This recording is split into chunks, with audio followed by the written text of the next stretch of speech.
আবার কর্ম করতে দিবি আমাকে ছোবো না বলেছি যদি ছোব আমার প্রতি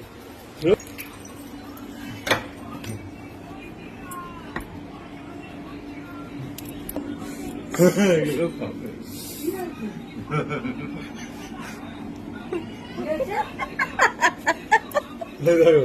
বাথরুমের লাইট লাইট সব জ্বলছে না গো মা দেখো এটা কি আমি জানাই বন্ধ করো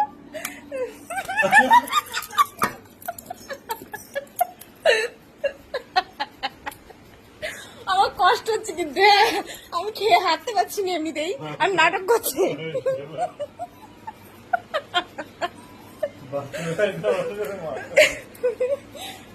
আমি হাসতে পারছি না কষ্ট হচ্ছে কিন্তু একে খেয়েছি উল্টো পাল্টা